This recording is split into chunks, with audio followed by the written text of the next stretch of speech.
Hello दोस्तों, मैं doctor रश्मि त्रिपाठी आपका अपने चैनल लव फाइटर्स अकेडमी में स्वागत करती हूँ। दोस्तों, आज की सेशन में जो मैं केस लेके आई हूँ वह केस सुप्रीम कोर्ट का लेटेस्ट केस है।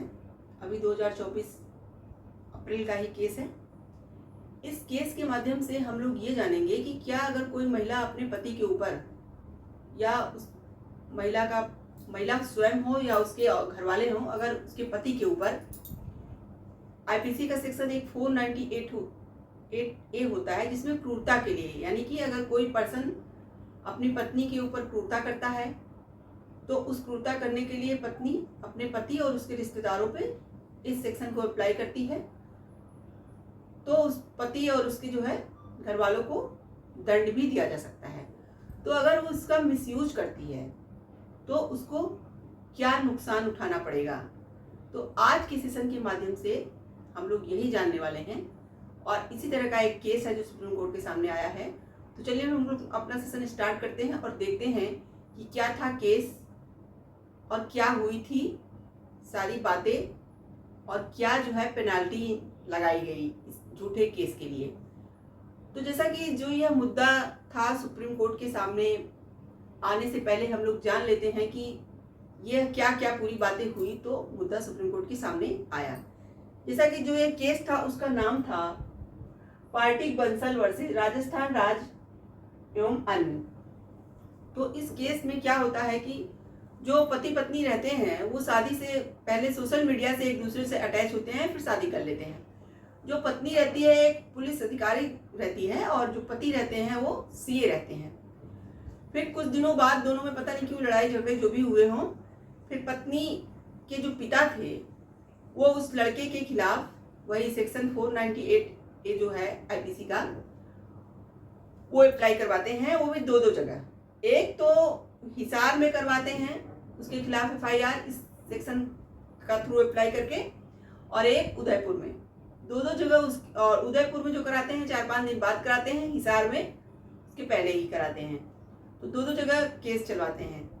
तो जब हिसार में इनके पति के ऊपर कार्रवाई शुरू होती है तो वहां से ट्रायल कोर्ट में इनको जब सारे सबूत और सब कुछ देख करके जो है इनके केस को झूठा पाया और केस को ही रद्द कर दिया। तब अब जो उदयपुर में जो इनका जो है एफआईआर हुआ था उसमें सब बातें आगे बढ़ने लगी। तब यह राजस्थान हाई कोर्ट मतलब जाते हैं और अपना जो है केस को रद्द कराने की बात कहते हैं। जब केस के रद्द कराने की बात की है राजस्थान हाई कोर्ट ले जाते हैं तो राजस्थान हाई कोर्ट केस रद्द करने से मना कर देती है, जबकि इन्होंने कहा कि सेम सर यही केस वो हिसार में मेरा रद्द हो चुका है क्योंकि ये झूठा केस है मेरे ऊपर कराया गया है, तो आप भी रद्द कर दीजिए। लेकिन उन्होंने इस बात को नहीं माना और केस को आगे बढ़ाने की बात की। तब जो है यह अपनी अपील लेकर के सुप्रीम कोर्ट जाते हैं। तो चलिए हम लोग देखते हैं कि सुप्रीम कोर्ट में कौन से जजों की बेंच बैठी थी और क्या उन्होंने अपना जजमेंट सुनाया।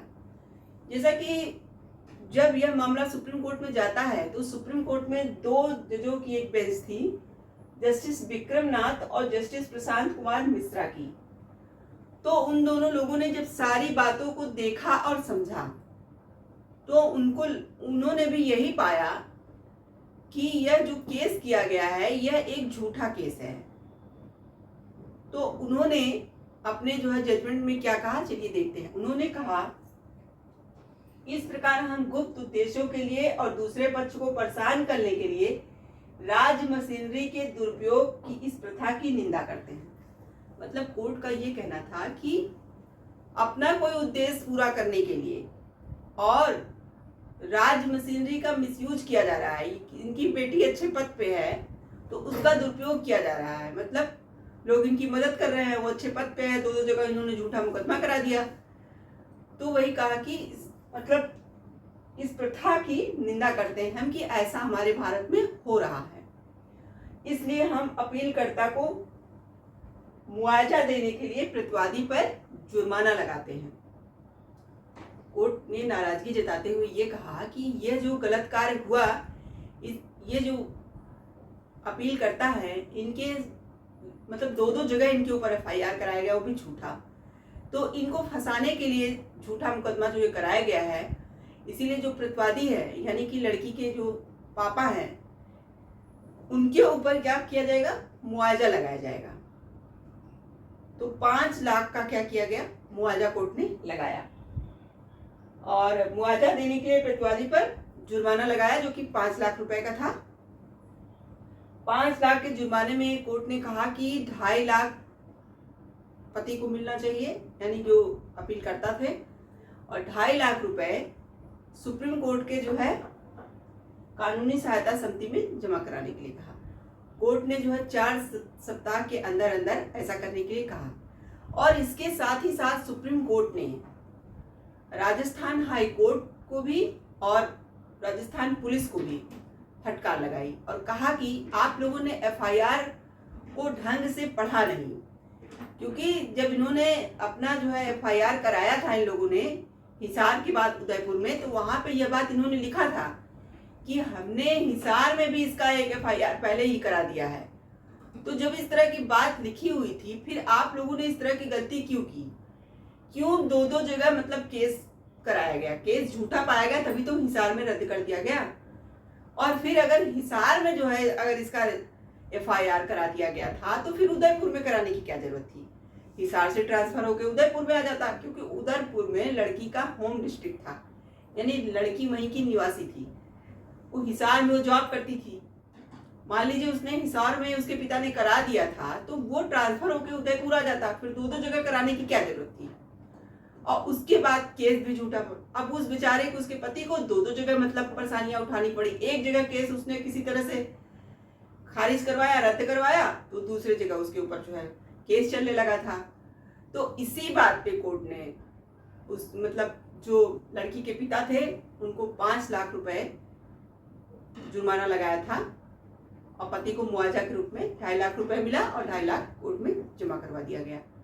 तो कोर्ट के जजमेंट में कुल मिला के यही हुआ कि पेनाल्टी जो 5 लाख की लगी ही, साथ में ही जो उदयपुर में एफआईआर कराया गया था उसके पति के ऊपर, उसको भी रद्द कर दिया गया और उसके पति की अपील को स्वीकार किया गया और केस को उसके रद्द कर दिया गया। तो ये था पूरा जजमेंट। देखिए, इस तरह से जो सेक्शन 498A का जो हमारे यहाँ मिसयूज हो रहा है वो बहुत ज़्यादा बढ़ता जा रहा है। आए दिन लोग इसका मिसयूज कर रहे हैं। देखिए, यह बनाया तो गया है महिलाओं की सुरक्षा के लिए, लेकिन महिलाएं अपनी सुरक्षा में यूज करें तो बहुत अच्छी बात है, लेकिन बहुत जगह बहुत केसों में ऐसा देखा जा रहा है कि अब इसका दुरुपयोग होने लगा है। महिलाएं अपने पतियों के खिलाफ झूठा केस कर रही हैं, इवन उनके परिवार वालों भी इसमें फंस जाते हैं जबकि उनकी कोई गलती नहीं रहती है। तो ये था पूरा केस और केस का जजमेंट। तो आशा करते हैं कि आज का ये केस आपको पसंद आया होगा। आप हमें कमेंट बॉक्स में जरूर बताइएगा।